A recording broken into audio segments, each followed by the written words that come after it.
nakatikim na naman ng masaganang ulan kahapon itong ating lakatan. So ito po mga ka-agri, balik sigla na naman sila. Kasi halos 2 linggo't kalahati na puro tayo sunshine dito. Nagbitak na yung mga lupa sa loob lang ng ganong kaikling panahon. Dahil sa sobrang init po talaga, maraming nagkakasakit dito. Tao at hayop dahil sa sobrang init na nagdaan. Pero ito na po, dahil umulan ng malakas kahapon. At may konting paambon-ambon kagabi. Kaya sumigla na naman yung ating lakatan. So kayo na po bahala mag-estima. Ito na po yung current situation natin. Ito po yung 8 months, papasok ng 9 months. Ito na po yung ating 7 months. Dito po ay may nagbubunga na talaga. Ito po, ito at doon sa dulo na binalot natin ng plastic kahapon. So iba po talaga yung dating sa saging na lakatan pag nabuhusan po ng enough na ulan. Kitang kita po talaga ebidensya, may mga sigatoka pa yung ibang mga dahon, ano, hindi talaga maubos-ubos, ano, baka mamaya or bukas. At dito na area po dahil 7 months and 3 weeks na ito may pabunga na. Ito malaki, oh, malaki po yung bunga nito mga ka-agri, oh. Siguro palagay ko abuti ng 7 to 8 hands yan. Pag yan naman ay lumabas, pakita na rin sana natin sa inyo mamaya, update sa ating hybrid na latundan, kung ilang hands pa yung bunga, ano itsura. So dito, ito pa yung isa nating latundan, nag-umpisa na rin pong lumabas yung bunga nya. Yan po, sigatuka talaga, ito po yung binaging natin kahapon na lakatan dito. Yan po yung kalagayan. Ang ganda po ng kanilang paglaki. Higop lang ng higop ng tubig at may enough kang nutrients sa lupa. Organic, especially organic. Napakaganda po talaga sa ating tanim na lakatan mga ka-agri. Ay, by the way, pakita pa natin sa inyo yung namunga na nating una na hybrid latundan. Kasi baka sabihin na naman ng iba dyan, daldal lang tayo ng daldal. Kinuha ko na yung puso niya kahapon. Ito na po yun, oh. Ito na po yung ating hybrid latundan. Mayroon siyang 8 piling, 8 hands po. At yung latundan kasi dito sa amin, hindi na yan binabalot. Pero masyadong mahaba po yung bunga, mga ka-agri ng ating latundan. Ito po ay 8 hands. Yan po, oh. Kahapon ko lang nakuha yung puso niya sa dulo. At masyadong mahaba yung fingers niya. Ito yung puso, oh.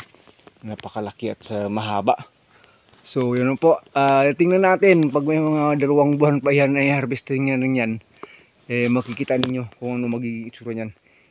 Update ko kayo always pag may time tayo dito. So ito na po. Ang ganda po talaga ng dating ng ulan. Yung talagang uhaw na uhaw kasi nung 2 days 3 days ago dito po sa ilalim nito, bitak-bitak pa yung mga lupa, malalaki yung bitak na ganito. Yan, oh. Ito wala, bumalik na kasi umulan ng malakas kahapon. Nakadaloy pa dito sa main na kanal natin kahapon yung tubig, pero ngayong umaga wala na kasi nga dahil na dried talaga yung lupa sa itaas sa topsoil. So maghihigop talaga yung tanim. So mabilis lang. Pero siyempre sa mga dahon, may mga tubig pa yan sa dahon. Dito po may mga tubig pa yan sa dahon, may mga tubig kasi nga malakas yung ulan kahapon. So dito sa kabila, yung problema pa rin, bansi top. Alos na ano na lang talaga tawag, sigatoka na lang talaga dapat na masunod, para hindi po lalaganap. Ito po yung area natin, ito po yung fort, at ito na po yung itsura nya after 6 months. Papasok na po ng 6 months itong area na ito. So sabi ko may 1 month from now pa pwedeng may magbunga na rin yan dito. Kasi nga biglaang tumangkan na rin yan dito mga ka-agri. Na dati ay nako, ang liliit lang. Parang ganito lang sa mga tawag. Ito kasi ay replanted. Parang ganun lang. Pero ngayon po ang tatangkad na po nila, binigla lang tayo. Kasi may mga may mga enough fruits na kasi sa ilalim na pwedeng humigop ng maraming nutrients, kaya ang ganda ng pagtangkad po nila mga kaagri. Kahit dito sa sulok yan na tawag, may matataas na kahoy sa kabilaan, pero maganda po yung pag-akyat ng kanyang puno, maganda po yung dating.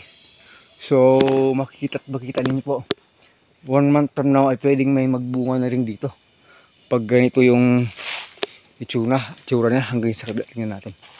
Kasi po may mga gagamba pa dito. Gagang boys. Diyan po sa dulo ng dahon. Kasi nga yon, hindi tayo nag-i-spray ng chemicals dito. For your information, people, sa ayaw maniwala. O ito na yung ating red na latundan. Medyo matangkad din siya mga kagri. Medyo naka-recover na. Pero yung isa doon sa kabila, dito na natubo. Talagang di kaya kasi hindi maganda yung form ng itinanim natin. Kaya sabi ko sana nabuhay, pero isa lang talaga nabuhay. Pasalamat tayo, mayroong isa. Sanda hindi na rin tamaan ng sakit yun, lalo na po banshee top. So ito po yung part dapat ng fourth expansion natin. Matatangkad na siya at palaki na yung puno. So dati ay nag-cuttings na tayo dito ng mga sobrang followers, kasi dapat itong mga followers nito wala ito hindi na sana yan papasundan kagad-agad sana mga next month pa, pero we will see. Kasi yung ibang pinuputol ko na rin kasi pag bumukas na yung dahon kumakain ng nutrients, nagipagagawa na sa mother plant, syempre okay lang sana kung marami talaga yung mga abono dito, konting-konti lang kasi. So dapat nakakonsentrate po muna sa ating mother plant yung ating mga binibigay na mga konting-konti lang na mga commercial na mga abono. Need na lang talaga yan dyan siguro potassium, yun pa kahit pa konti-konti lang, at saka baka more on goat manure. Yung goat manure kasi hindi pa naubos-ubos hindi talaga naubos-ubos yung goat manure. Hanggang next followers pa yan mayroon pa. At saka pag maganda yung panahon na hindi may ulan masyado, maglalagay pa tayo ng more na goat manure dito. So yung ating area na very first area ito na pinagkukunan natin ng harvesting ng pakunti-kunti lang, daming kukunin sigatoka sigatoka ng mga dahon hindi pa nabigyan ng pansin. So baka mamaya or bukas ito kasi dito marami yan na dito yung next for harvesting. Gaya nito, dami pa ng dahon nito. Kahit nga siguro 3 na lang, 4 dahon ito, okay na. Kasi ito po, malapit na yan po. 1 week from now, pwede na itong harvest. Kaya kahit bawasan pa yung dahon yan, wala na. Ayos na yan. On the bag na yan. Ito, hindi pa nakuna ng flowers. Baka next week, next days. Ito po itsura. May mga part dito na bigla ang lumuwag na talaga kasi na harvest na po. Ito yung dating pinakambaba natin, 8 hands po ito. Bilis lang lumaki ng bunga baba lang po ito. Yan po. Mga 3 feet lang ito dito mula sa lupa, 3 feet. Masyadong mababa po ito, pero may laman na. Malaki na laman ng bunga. Yung mga iba dito, yung mga plastic natin nasira na talaga yung nagdagdaang bagyo, lalo na kay Emong nang dumaan dito yung medyo malalakas na mga hangin, punit-punit yung mga plastic natin. Talagang pang 3rd, 4th na yan nagamit. Bawing-bawing na rin kasi yan, okay na yan. Yan po, gaya po wasak na wasak yung plastic.